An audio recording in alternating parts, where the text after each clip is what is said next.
읽겠습니다. 사도행전 18장 9절부터 17절, 제가 9절 먼저 읽기를 시작합니다. 밤에 주께서 환상 가운데 바울에게 말씀하시되 두려워하지 말며 침묵하지 말고 바라라. 내가 너와 함께 있음에 어떤 사람도 너를 대적하여 해롭게 할 자가 없을 것이니 이는 이 성중에 내 백성이 많음이라 하시더라. 1년 6개월을 머물며 그들 가운데서 하나님의 말씀을 가르치니라. 갈리오가 아가야 총독되었을 때에 유대인이 일제히 일어나 바울을 대적하여 법정으로 데리고 가서 말하되 이 사람이 율법을 어기면서 하나님을 경외하라고 사람들을 권한다 하거늘. 바울이 입을 열고자 할 때에 갈리오가 유대인들에게 이르되 너희 유대인들아, 만일 이것이 무슨 부정한 일이나 불량한 행동이었으면 내가 너희 말을 들어주는 것이 옳거니와 만일 문제가 언어와 명칭과 너희 법에 관한 것이면 너희가 스스로 처리하라. 나는 이러한 일에 재판장 되기를 원하지 아니하노라 하고 그들을 법정에서 쫓아내. 함께 읽겠습니다. 모든 사람이 회당장 소스데네를 잡아 법정 앞에서 때리되 갈리오가 이 일을 상관하지 아니하니라. 아멘. 사도행전 9장에서 사도 바울은 다메섹 도상에서 정말 깊게 예수님을 만나게 됩니다. 부활하신 예수님의 그런 비전을 보고 사울아 사울아 내가 나를 왜 핍박하느냐 그 음성을 듣고 사울은 회개하게 되죠. 이제 사울의 사도행전에 나오는 이제 그 이후에 세 번의 간증에서도 나오듯이 이 사건은 바울에게는 굉장한 큰 충격이었을 거고 평생에 사역하면서 아마 되새겨 보았던 그런 하나님이 주신 그런 은혜의 사건이었을 것입니다. 그런 바울이 즉시 예수님을 만나자마자 다메섹 회당에서 예수가 하나님의 아들이심을 전파하기 시작했습니다. 여러분은 어떠신가요? 하나님을 처음 만났을 때, 예수님을 처음 만났을 때 어떤 분들은 바울처럼 정말 어느 날 호련히 되게 좀 레디컬하게 만나신 분들도 있으실 거고 더러는 좀 오랜 기간에 잔잔하게 그렇게 만나신 분들도 있으실 것입니다. 하지만 그때를 한번 생각해 보았으면 좋겠습니다. 하나님께서 그때 주셨던 기쁨과 구원의 감격과 소망, 그런 것들을 한번 생각해 보았으면 좋겠습니다. 바울은 예수님을 만나자마자 즉시 복음을 전하기 시작했어요. 자기가 경험한 그 복음의 감격이 너무 커서 가만히 있을 수가 없었습니다. 죽음의 위협도 경험을 했지만 바울은 멈추지 않았습니다. 그리고 13장에서부터는 아시아와 유럽을 다니며 복음을 전파하죠. 많은 반대와 핍박을 경험합니다. 매를 맞고 감옥살이를 경험하기도 합니다.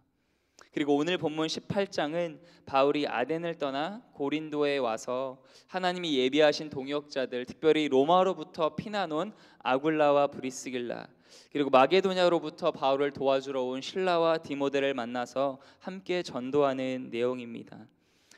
바울은 다른 도시에서도 그랬듯 고린도에서도 많은 반대를 경험하게 되지만 하나님이 예비하신 많은 고린도 사람들이 바울의 설교를 듣고 예수를 믿게 됩니다. 고린도에 하나님께서 예비하신 동역자들이 있었음에도 불구하고 또 선교의 열매가 있었음에도 바울의 그곳에서의 사역은 결코 쉽지가 않았습니다. 그래서 부활하신 주님이 환상 가운데 바울에게 말씀하시며 이렇게 바울을 위로하셨습니다. 9절과 10절 다시 한번 보시면 밤에 주께서 환상 가운데 바울에게 말씀하시되 두려워하지 말라. 침묵하지 말고 말하라. 내가 너와 함께 있음에 어떤 사람도 너를 대적하여 해롭게 할 자가 없을 것이니 이는 이 성중에 내 백성이 많음이라 하시더라. 바울에게 하나님은 두 가지 말씀 또는 명령을 주셨습니다. 두려워하지 말라, 그리고 계속 전도하라. 하나님께서 바울에게 두려워하지 말라고 말씀하신 것은 바울이 두려워해서 그런 것일까요? 아니면 두려워하지 않았기 때문에 그런 것일까요? 답은 너무나 분명하죠. 바로 바울이 두려워했기 때문입니다. 또 앞으로 두려워할 일들이 정말 많이 일어날 것이기 때문에 하나님이 그것을 아셨기 때문에 이렇게 환상 가운데 바울에게 말씀해 주신 것이죠. 우리의 믿음이 좋다면 사도 바울처럼 좋을 수 있을까요? 하지만 우리의 믿음이 바울처럼 좋다 해도 우리는 때로 두려움에 사로잡히고 연약해서 자주 넘어지게 됩니다. 그래서 위대한 성자는 없다, 위대한 성인은 없고 오직 위대한 구원자, 위대한 하나님만 계시다는 사실을 다시 한번 생각하게 됩니다. 두려워하지 말고 침묵하지 말고 계속 복음을 전하라, 이렇게 명령하신 주님은 바울에게 또한 세 가지 약속을 10절에서 주셨는데요. 첫 번째, 내가 너와 함께 할 것이다. 두 번째, 내가 너를 보호할 것이다. 세 번째, 많은 고린도 사람들이 나를 믿게 될 것이다. 두려워하지 말라, 내가 너와 함께 한다. 많이 들어보신 말 같죠? 이것은 성경에 정말 많이 나오는 하나님의 위로의 말씀입니다. 그런데 도마에게 예수님께 말씀하셨던 그 말씀을 우리는 또한 기억해야 합니다. 너는 나를 본고로 믿느냐? 보지 못하고 믿는 자들은 복되도다. 환상을 보지 못해도, 눈으로 직접 보지 않아도 부활하신 주님이 매일 항상 언제나 나와 함께 하신다. 그것을 믿는 것이 바로 믿음입니다. 하나님이 나와 함께 하신다는 사실을 지금 이 순간 나의 어려움과 고난과 이 나의 걱정 가운데 하나님이 정말 나와 함께 하신다는 것을 믿는다면 우리는 모든 두려움으로부터 자유롭게 되지 않을까요? 말씀을 준비하며 주님의 말씀이 바울에게 임한 때가 밤이었다는 사실을 묵상해 보았습니다. 물론 밤은 환상이 임한 물리적인 시간을 의미하는 밤이었습니다. 하지만 그 밤은 바울이 많은 반대와 선교의 어려움으로 인해서 정말 그 밤과 같이 어둡고 춥고 외로운 시간이었을 것입니다. 그때 두려워하지 말라는 주님의 위로의 말씀이 임한 거죠. 밤이 가장 깊을 때 별들은 더 밝게 빛나고 어둠이 깊을수록 등불은 더 밝게 빛납니다. 우리의 영혼이 밤과 같은 어두운 시간을 지나고 있을 때 하나님의 말씀이 임합니다. 고난은 우리를 향한 하나님의 메가폰이다, 확성기다 라고 말한 C.S. 루이스의 말처럼 고난을 통해 우리는 다시 하나님을 바라보게 되고 하나님의 음성을 듣게 됩니다. 그리고 그때 임한 하나님의 말씀은 우리 영혼에 말할 수 없는 깊은 위로와 소망을 주게 됩니다. 사도 바울은요, 그 하나님의 위로의 말씀을 듣고 많은 핍박과 어려움이 있었지만 1년 6개월 동안 고린도에 머물러요. 그러면서 담대하게 하나님의 말씀을 가르쳤습니다. 바울과 함께 하셨던 주님이 저와 여러분과도 함께 하십니다. 늘 우리와 함께 하시며 우리를 지키시며 인도하시는 그 주님을 믿고 따라가는 저와 여러분 되시기를 축복합니다. 오늘 본문의 후반부 12절에서 17절은 갈리오가 아가야 총독되었을 때에 바울을 반대하던 유대인들이 바울을 법정에 세워서 고발하는 내용입니다.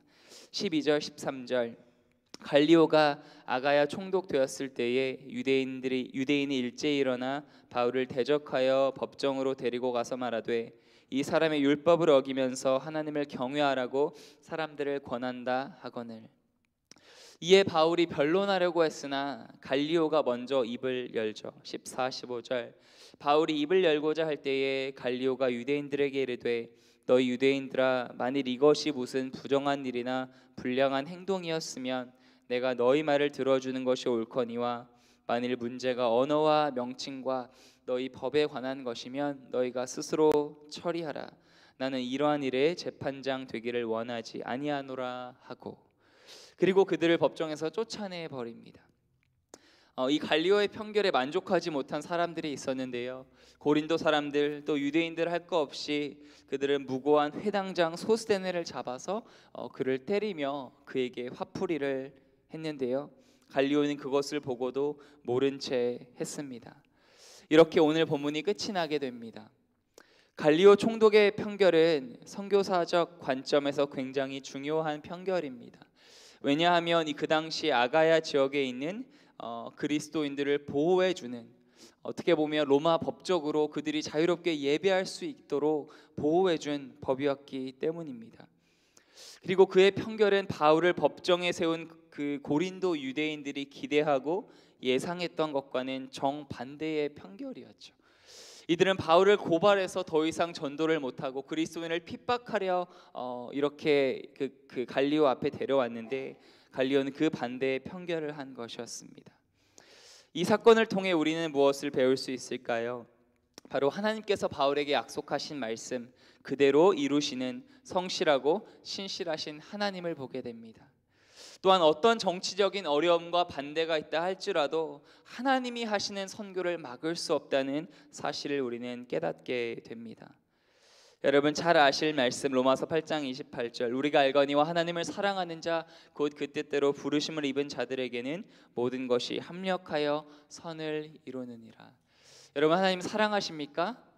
여러분 하나님 사랑하신다면 하나님께 부르심을 받은 자입니다. 그리고 하나님께 부르심을 받은 자라면 부활하신 주님이 여러분과 오늘도 함께 하시며 여러분의 삶에 일어나는 모든 일들이 합력하여 선을 이루게 하실 것입니다. 그래서 오늘도 그 주님을 믿고 두려워하지 말고 담대하게 주님이 걸어가라 명하시는 믿음의 삶, 선교적 삶을 살아가시는 저 여러분 되시기를 축원합니다. 하나님 감사합니다. 이 아침에 깨워주시고 예배하게 하시며 말씀 주심에 감사합니다. 바울과 함께 하셨던 주님 우리와도 함께 하시는 줄로 믿습니다.